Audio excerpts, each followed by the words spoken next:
Je me rappellerai toujours de ce moment. Pourtant, c'était il y a super longtemps, c'était genre 17 ans. Je venais de sortir de l'UNIF et je cherchais un job.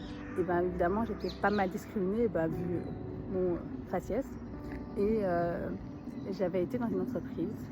Et là, quand je suis à l'accueil, je vois un gars que je connais. Et donc, je l'appelle, je fais hey, salut! J'étais super contente parce qu'en fait, moi, je connaissais pas les gens dans les entreprises, j'avais pas de réseau. Et donc, je me disais, super, il va pouvoir me donner des conseils sur comment est-ce que je peux me comporter en entretien d'embauche, etc.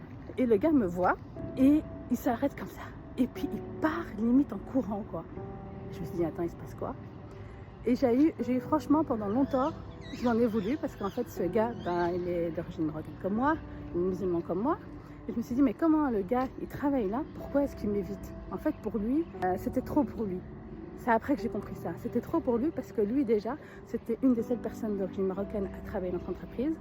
Et donc, avoir en plus le poids de ma propre identité, en plus avec le foulard, c'était trop pour lui. Et donc, tu vois, je me suis fait la réflexion, je me dis, mais est-ce qu'on n'est pas trop dur avec les nôtres?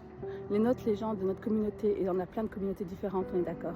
Mais est-ce qu'on n'est pas trop dur finalement en se disant, parce qu'une personne de la même origine que moi elle a l'obligation de m'aider? Est-ce que finalement le fait qu'elle porte elle-même déjà, en fait, ces différences, c'est déjà pas assez? Dis-moi ce que tu en penses.